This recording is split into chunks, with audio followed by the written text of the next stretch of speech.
I'm past the point of return, it's for the legacy. You know the road can feel cold, but this my destiny. No more pretending or tripping over excuses.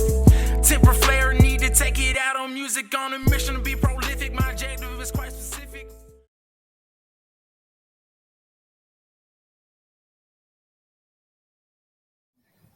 What's up, everybody? Welcome back to another episode of Resilient Man Project. I'm Jonathan York. I'll be your guide on this journey to resilience. Well, guys, I guess we're up in the double digits now. I sure appreciate the support. It's been amazing and humbling, and I'm so grateful. If you're on iTunes, if you go to the top right, 3 buttons, 3 little dots, click those dots and click follow the show, and I'll be waiting on you on Wednesday mornings when you wake up. If you're on any other platform, it's Resilient Man Project. All social media, Resilient Man Project, resilientmanproject.com has links to everything. Please rate us and review us, leave comments. That's how you get eyeballs on the show. Please tell your friends and family and help share this thing. Help me make it what I know it can be. Now we have a really special guest today. He's been doing this podcasting thing for a minute. He's already gave me 2 or 3 pointers that I've written down. He is the host of Vertical Momentum Podcast, Richard Kaufman. What's up, brother? How you doing? What's up? Thank you, John, brother. Thank you for having me on the show. I can't wait for you to come on my show because we're going to be going deep, and I'm just so grateful to be able to hang out with you and to be able to call you friend and brother. Man, I sure appreciate that, man. I was when I got your message on Facebook every day, and I was looking at your followers and everything. I was like, man, this is awesome. You know, I feel like I'm starting to, make my way into, some people that can really help me grow this thing, and it's a blessing, man. It's a really blessing. Like I said, I love your T-shirt. I think, guys, make sure you got some swag. Make sure you rock his swag because people love to be resilient. So why wear somebody else's brand when you can wear his brand? That's right. That's right. So, man. I've already heard bits and pieces of your story. You know what this podcast is all about. You know what we're trying to kind of accomplish here. So I'm just going to kind of hand it to you and let you fill in wherever you think you should and start with your story, and we'll just go from there. Okay. Well, first of all, I just want to say thank you for having me, and also I want to thank your wife for her service because that means a whole lot to me. Keeping us safe. And I just want to say thank you for her service. My story, I'll give you a quick down and dirty, and then we can go into deep as you want. I'm a recovering addict. I've got 34 years clean and sober. Started drinking at age 13, full-blown alcoholic, age 14. Joined the military, became a drug addict. Stayed in for a couple of years. Got thrown out for being an addict. Got back in again, which is pretty much unheard of. And I wasn't drinking or wasn't drugging because I almost went to jail for 5 years for grand larceny. We could talk about that. But I got back in and I wasn't drinking, I wasn't drugging, but I was just still an asshole. And I was due to be thrown out again on the end of September of 2001. But because of what happened on 9/11, we can go deep into that. I turned my life around. My whole life changed. And where I'm sitting right now, if I go sit on my front porch, I can see where the Twin Towers once stood. So we knew people that were in the buildings that day. And 9/11 totally changed my life. It was at that moment where I decided I'm no longer living for me. I want to, help people that can't help themselves. So, like I said, I went from, getting busted and all this trouble in the military. Within 3 years, I became Soldier of the Year. I became a non-commissioned officer. And then, unfortunately, I guess God had other plans. I got into a training accident in the military, and it blinded me. I lost 80% of my vision. Wow. And I guess we'll go deeper later. But they came to me Memorial Day 2012 and said, you're no longer Sergeant Kaufman. Well, wait a minute. I just put 23 years in trying to be the best soldier, the ultimate soldier. Now you're telling me that I'm no longer Sergeant Kaufman. Well, who am I? Who am I? who is Richard? And it scared me so much that I actually attempted suicide Memorial Day 2012. But my 6-month-old daughter saved my life, and we could talk about that in detail. But it was that Monday on Memorial Day, is that Tuesday actually, when I decided, I'd rather become a daddy. I'd rather be a daddy and a husband than a statistic. Wow. And that's when I turned my life around, and I started to go into therapy. I've been seeing the same therapist for the last 12 years now. And as I'm in the military, getting ready to be thrown or chaptered out, they call it medically retired. I started reading a lot of books because other people were playing chess and checkers and all that stuff. But I'm like, if I'm going to sit here, I want to learn. So I picked up a book by Robert Kiyosaki and Sharon Lecter, A Rich Dad, Poor Dad. They've both been on my show. And I kept reading personal development books. And then I kept hearing Gary Vaynerchuk, the name Gary V. And I guess my wife says my brains are bigger than my balls sometimes. I mean, opposite. I live 20 minutes from Gary Vaynerchuk's father's business. So I called his father and said, listen, I was with GNC at the time. I said, listen, this is Rich from GNC. When's Gary going to be there? We got something to talk about. And he actually told me when he was going to be there.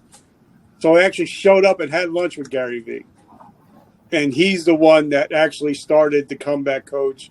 He's the one that he told me to start the book. He's the one that started to tell me about the podcast. So if it wasn't for Gary Vaynerchuk, we wouldn't be in the top 0.5% of all podcasts. And now my podcast is changing lives. We're saving lives. Came out, have our own coffee. We have our own T-shirts. Our book hit #1 twice on Amazon.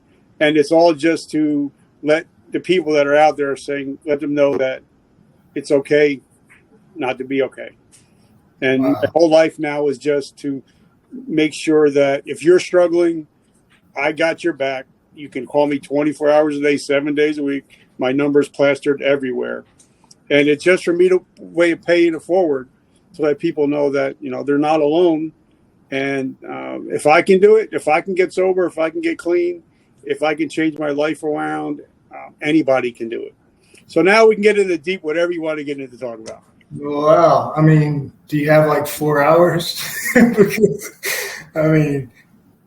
Wow. So, I think what hit me the hardest, one of the things was that, when you were told that you were no longer Sergeant Kaufman and you had, I guess, so much of your identity tied up in being a soldier, right? And you kind of didn't know what to do or where to go. Yeah, because for the whole when I got thrown out the first time, I was just a problem child, and then when I got back in, and I was a problem child until 9/11, and then 9/12, my life changed. But from that moment on, I wanted to be the best. I wanted to be the ultimate. So I wanted to be the best leader I can be. I wanted to be the best sergeant I can be. And when they tell me, well, you're no longer that, well, now who am I? And it scared me because, okay, I don't know. Back then I was 12 years ago. So I'm a 41-year-old male. I got a 6-month-old daughter. Who am I now? My career's over. Not only did I lose my career, I lost my vision. So it's kind of like, where do I fit in this world anymore?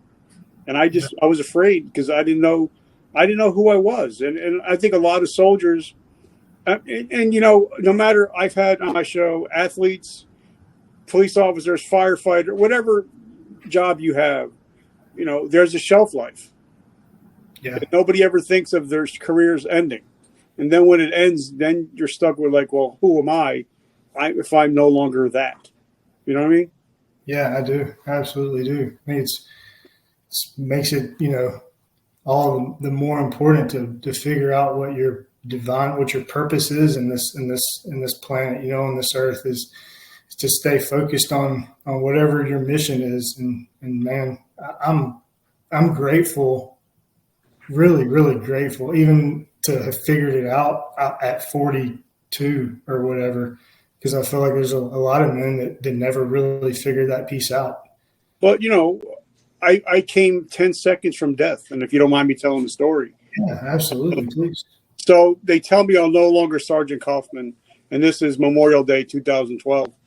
I got a brand new Dodge Ram 1500 that I bought, and I get in my car, and I get emotional a lot of times when I talk about this, but I think it's so important because I got in my car, and I called my wife, and because we were supposed to meet down the shore for the weekend, and I knew I was never going to talk to her again.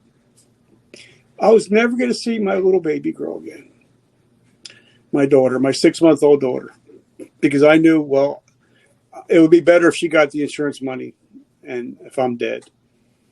So I planned to get in my car, and I don't know if you've ever been to New Jersey, but it's all highway, it's all concrete, and I planned on getting my truck up to 100 miles an hour and hit cruise control, take my hands off the wheel, and then, just crash out somewhere. And I did that. I got in the car, got the truck up to 100 miles an hour, put it on cruise control, turned on a radio, closed my eyes, and I felt the car drifting and drifting. And then the song by George Strait came on, and it talks about his looking at his baby girl in the window. Maybe no. And I got so emotional. It was called "I Saw God Today," and I was so emotional that I seen her face, and I turned the wheel, and I got it right, and then I pulled over, and I called my wife. I said, "Honey, I need help." I said, "I don't know what to do, and I really want to go home and shoot my gun, take myself out." And she said, "Honey, it's okay. We're going to get you help." And as of that Tuesday, I've been seeing the same therapist. So it was at that moment when I decided that, and I talk about this all the time. I actually had my own mental health summit last year called Today I Decide Mental Health Summit. That the 3 most important words in the English language are today I decide. Today I decide to be a victim or be a victor. I make that decision. And that's what I all talk about a lot on my show is we have a choice. We can make those decisions, whether you want to be a victim or the victor. And that moment, I chose to be the victor. So that was that moment, 9/11, and the day that I almost went to jail for 5 years. Those are my 3 moments, my come to Jesus moments, I would say. Wow, man, what a story. I feel like the kind of the premise behind Resilient Man is that, one of them anyway, is that men really struggle to be vulnerable with each other. And I think that there's so much power in vulnerability. I feel like there's so much we can learn from each other if we would just share.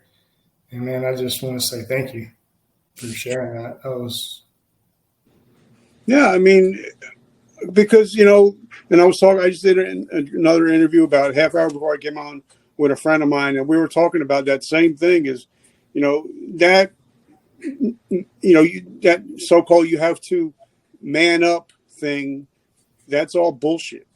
The reason why guys are taking themselves out is because somebody told them to man up. Instead of telling them, it's okay, let's talk. It's okay to be vulnerable. We know you're struggling. Let it out. Talk to somebody. But no, we hear all these guys are saying, toughen up, man up, and more people are taking themselves out because they're hearing the man up than they are because they're not being vulnerable like me and you are talking right now. Yeah, absolutely. And like, I have another friend of mine who almost took his life. He actually took the pills to take his life, and his mom called his roommate and got him out of the situation or whatever. And he was never vulnerable enough with this person that he met shortly thereafter that became his best friend. And he never felt comfortable or vulnerable, however you want to say it, to share that story with him, and then that friend committed suicide, and it really is now. It's kind of like his life's mission. He felt like if he would have just shared that one story with his friend, maybe his friend would still be here today. Yeah, like I'm a big sports guy. I'm a big football guy, and they had a story when Junior Seau took his life. His daughter said, "If only Daddy would have told somebody that he was struggling," and that really hit me. That one of the greatest of all time couldn't even. He could bench 500 pounds, squat 400, but still couldn't pick up a phone and talk to somebody. And I think if we can become vulnerable, we can bring those numbers way down. Absolutely. And guys out there in the real world, that person that needs to hear it is just waiting on you to go first, to give them permission. That's all they're waiting on. I guarantee you, if you have the courage to go first, that you will be amazed at what you get back. Yep. That's why Gary said, listen, Rich, just write all the dirty shit you ever did and put it out in a book. He said, and I did. I actually did it. And a lot of people will be like, they can open up to me because they already know my dirty shit. Yeah. So, it's not like, it's like, I can't judge anybody because everything I've been through. So I think people feel, they can open up to me because there is no judgment. It's just love, I tell everybody, I would rather hear your bullshit than your eulogy. Yeah. I mean, yeah, 100%. And that same thing, my episode 1 is me spilling my guts and all the gory details for that same reason, to make people comfortable enough to come on this show and share their, and that was, man, I got chills listening to that story. Man, that was a really moving story. Really moving story. So you mind speaking about 9/11 that day for a few minutes? Yeah, what happened was, because I'm from New Jersey, so everybody knows they all think that we all have the Jersey Shore attitude. So I'm in the South Carolina National Guard, and they don't like Yankees as it is. And then when you have an attitude problem and you're always getting in trouble, you're like the least liked person there. And I just kept on getting in trouble. I wasn't drinking. I wasn't drugging. I would show up at formation late. I would end looking like shit. My hair would be long. I'd be in trouble all the time. And they finally had it. They said, you know what? Your uncle doesn't want you anymore. Uncle Sam doesn't want his nephew anymore. So they're like, the end of September, you're out of here. And September 28th was our last drill, or something like that. I think it was actually the weekend after September 11th. So picture this. I'm actually on my couch, and all my stuff, and all the TA-50, all the military shit, hats and gloves and all that stuff, it's all to the right of the TV because I'm getting ready to get thrown out. So I got to pack it all and bring it in. Mm-hmm. And then my ex-girlfriend at the time calls me in, and when it was happening, it was live. There was no editing. It was just straight up live. Mm-hmm. You could see the people jumping from the towers and their bodies hitting the ground and bouncing up. And then I'm looking at my stuff, and then I looked at a TV one more time, and I seen them pulling bodies out of the Pentagon. And I just melted into my couch.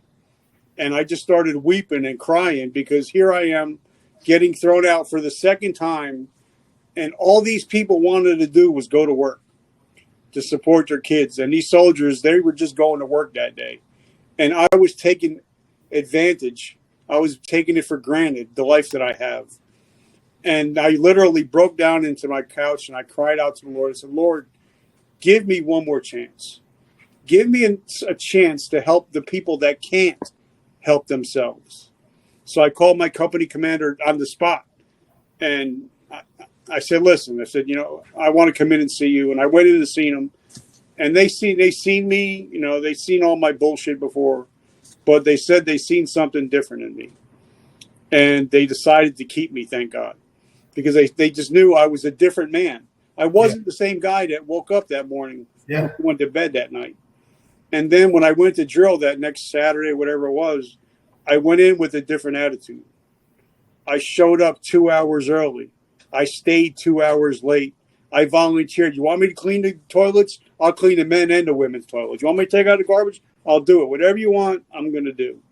And that's how my whole life started to change from that moment of watching the bodies being pulled out, knowing that I'm living my life taking everybody else for granted, treating everybody else like crap, getting whatever I want, being a typical addict, to now realizing my life is no longer mine. I want to give so I can help others. And that's how 9/11 literally turned my whole life around. And if it wasn't for 9/11, I don't think I would be here today.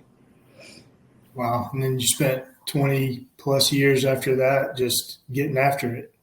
Yeah, I mean, because at that moment, I knew people that were in the business, that were in the building. They weren't coming home, and there were children that were lost in the Pentagon. I mean, in the towers. Yeah. And my whole life changed because at that moment, I just decided, I'm tired of living for me. I want to live for other people, and I want to create a legacy, which is something that Gary helped me create. He told me that your legacy will always be more valuable than your currency. So that's when I started thinking.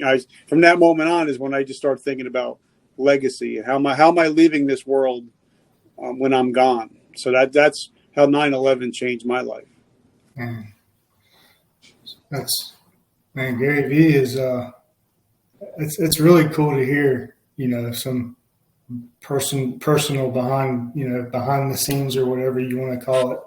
Actually, if you actually see some of his old videos, my Wounded Warrior hat is actually hanging up in his office. So fast forward, and if you let's see, I'm trying to remember everything that you told me. There was so much there. So 20 years after that, military soldier of the year, you said, outstanding soldier. And then you have an accident in training and you get, so from that point, how long until the podcast and all of these things started to kind of, the thought process and the material? I said, as you said, Gary kind of helps you on that path. You kind of speak to that and what it looks like getting started and all that. Well, what happened, like I said, from the time I got hurt to the time they put me out was about 2 years. So I still had to show up for drill. And we would sit in a room, and you could play on your computer. You can read books. A lot of people, were, like I said, playing checkers and chess. I did that too, but then I got bored, and I just started reading. And I'm a voracious reader. I think I got a new book just came in today, so I got 16 books that I'm currently reading right now. What? Yeah, I've read over 6,000 books. Holy crap! Yeah, I only have a ninth grade education. But I've read over 6,000 books. So I just started reading, and Gary Vaynerchuk's name just kept coming up. And then I started listening to podcasts. And then I just decided, when I lost my vision 3 years, happened, I think almost another accident happened about 3 years ago. And I became almost totally blind. And I was sitting home doing nothing with my life.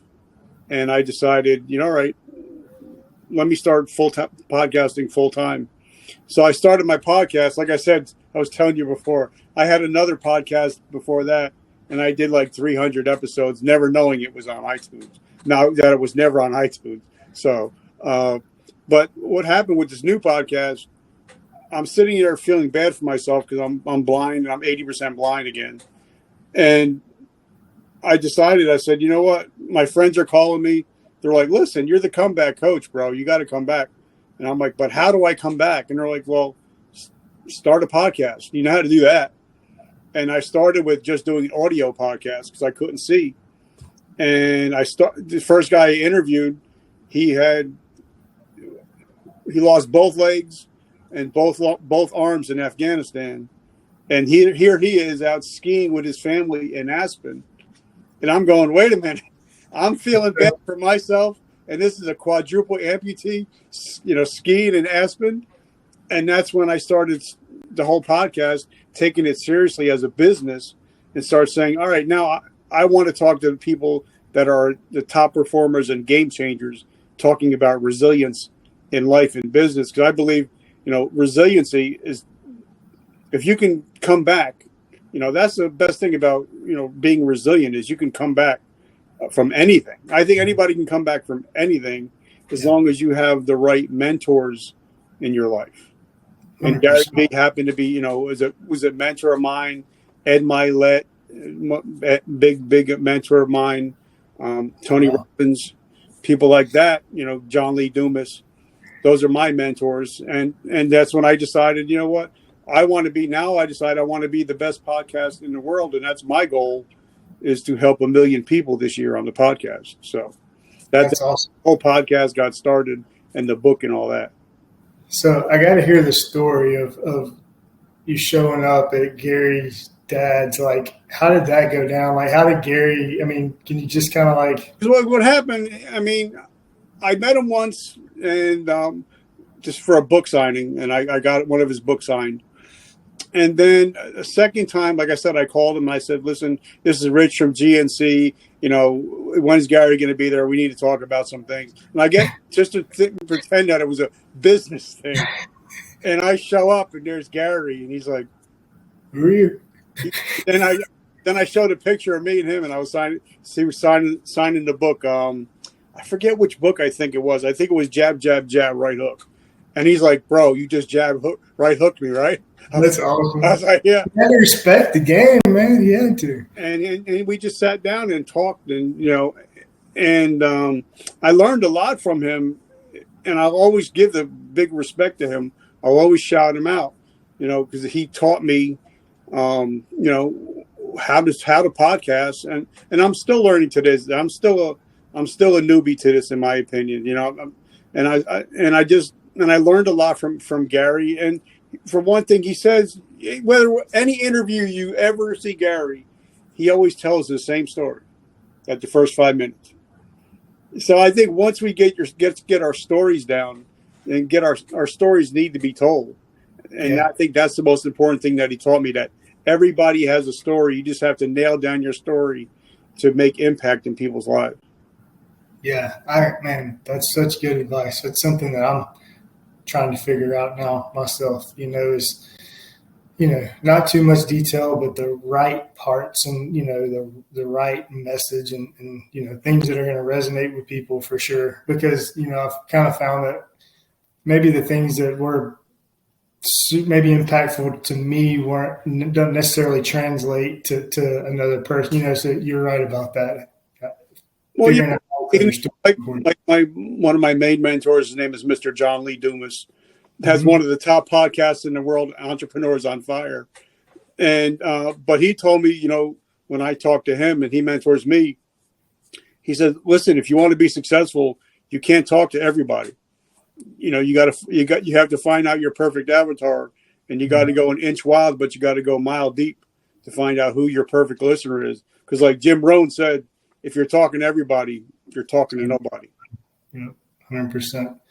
Yeah, I'm still ironing that out. I'm still working that piece out. It's not an easy thing to do. It take a while, and a lot of people don't realize, whatever your business you do, whether you're a podcaster, pay attention to your analytics. And a lot of people don't look at their analytics and study them every day, because they'll tell you who's listening to your show, what sex, what age, where they're from, and then you know where to go. But a lot of people, like I got a friend, I worked with him at GNC for 10 years. I said, well, who's your perfect avatar? And he told me, he's like, yeah, it was some 18-year-old meathead from the gym. And then we looked at his analytics. His perfect avatar was a 35-year-old female. So it's totally different from what he thought. So a lot of times, that's one thing I think, Gary talks about a lot. And also, John Lee talks about, is finding out who your actual perfect listener is. And sometimes it takes a while to find out who they are, Yeah, for sure. And definitely got to have some data, you got to have enough listens, enough downloads and all that stuff. So, it's definitely a process for sure. But I mean, like, we're still a small show. I think we're at 600,000 downloads so far.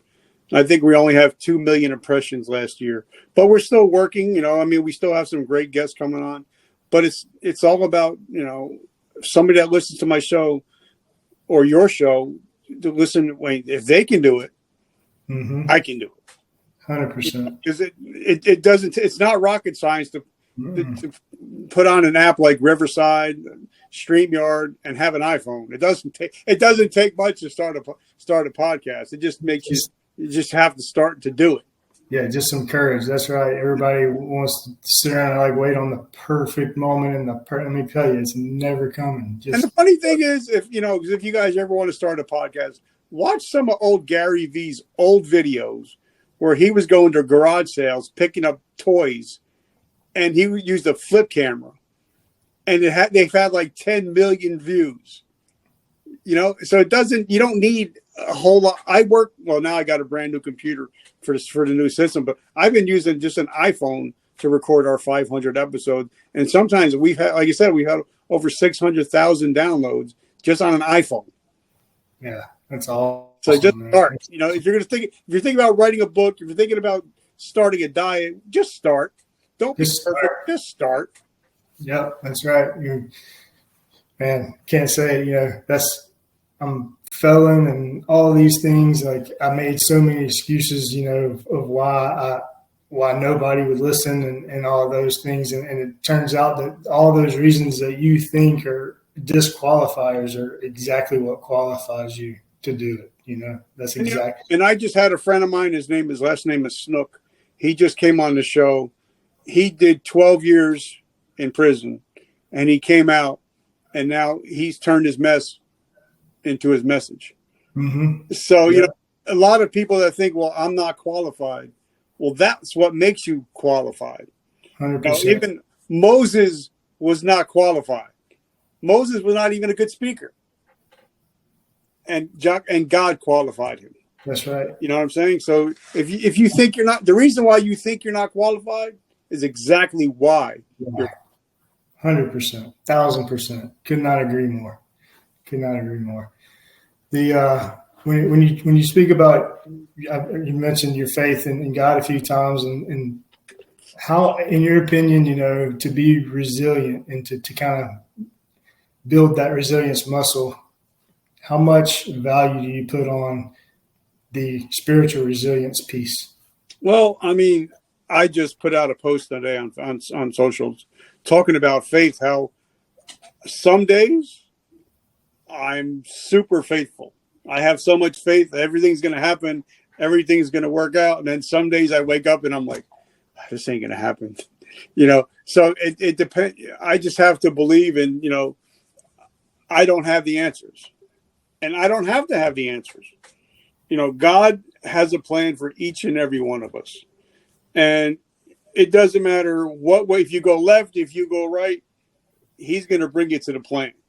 Yeah. So, as long as you have faith that there is a plan, he wants your best.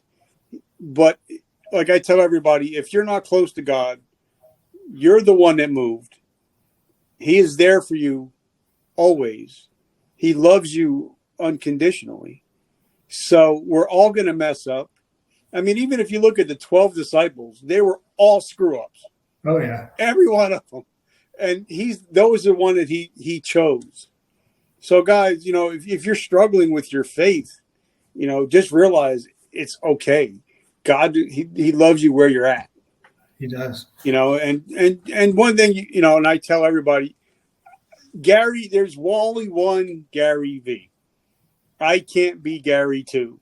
And a lot of people, when they're in business or they're an entrepreneur, they're always trying to be like somebody else. And somebody once told me, I don't remember who it was, just be you. Everybody else is taken. It's good advice. Just be you. and it's okay to, be who you are, and I think, and that has a lot to do with faith, to let people know that it's okay to be who you are, because that's who God made you. God made you perfect. Yeah. You're made in his image. So that means you're perfect. Yeah. And it's okay. You don't have to be anybody else. And let me also let you guys in on another secret. If at some point you took the wrong path, well, guess what? He already knew you were taking that path. And he's, because like Mike said, everybody has a plan until you get punched in the mouth. Mm-hmm.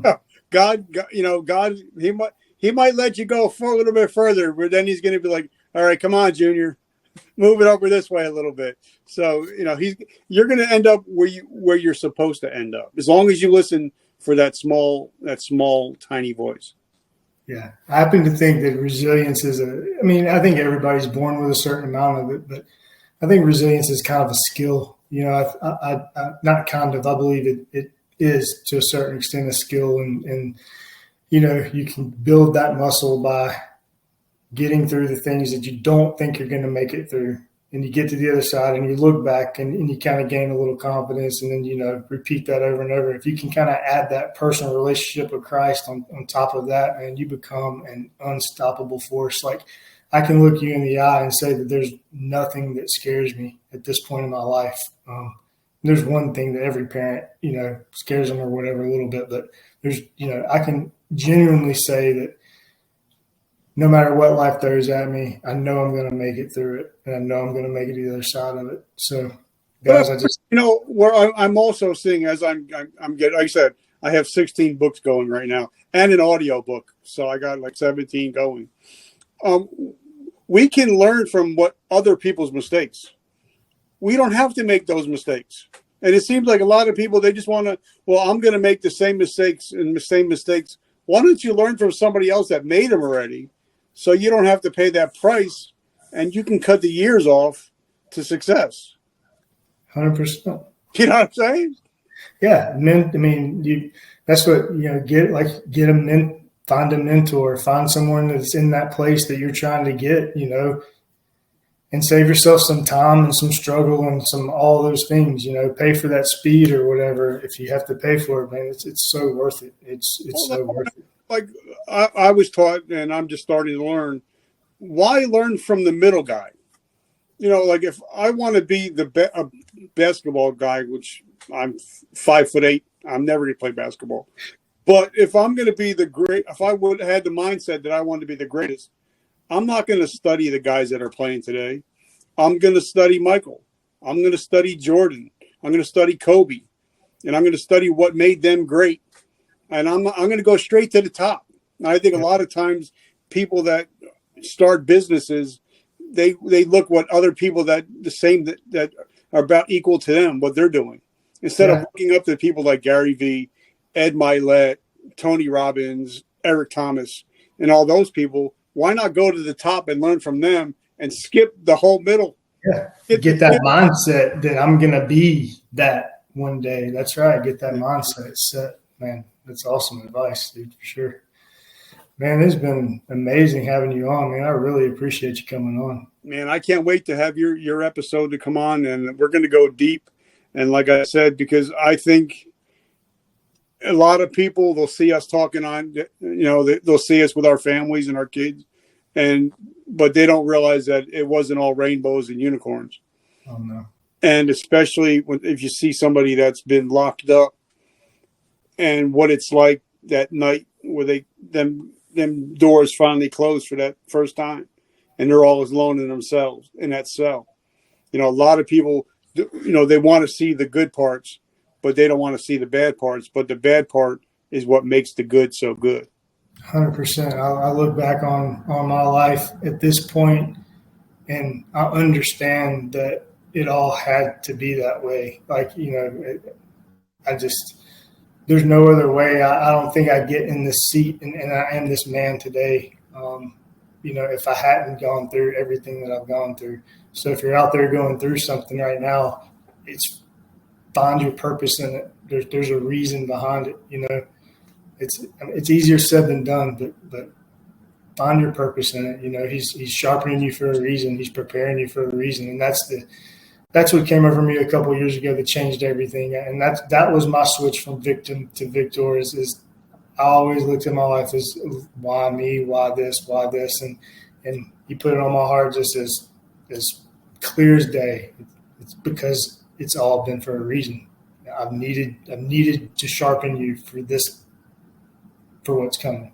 And I love it. And you guys, and like I said, the last thing I'm going to say that, you know, you can either choose to be the lump of coal and not have any pressure, or you can be the diamond that was made from that coal because of the pressure.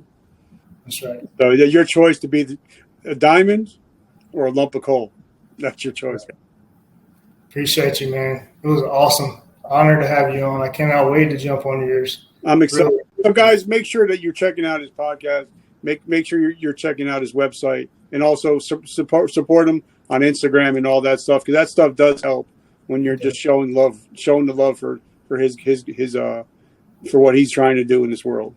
It really does. And a nice comment or a nice message, you guys might not think it means a lot, but I promise you it means way more than you guys could ever imagine, for sure. I love you guys, and thank you so much for having me. Yeah, thank you too, man. Love you guys. Y'all take care. We will see you guys next week. Appreciate I'm past you guys. the point of return, it's for the legacy. You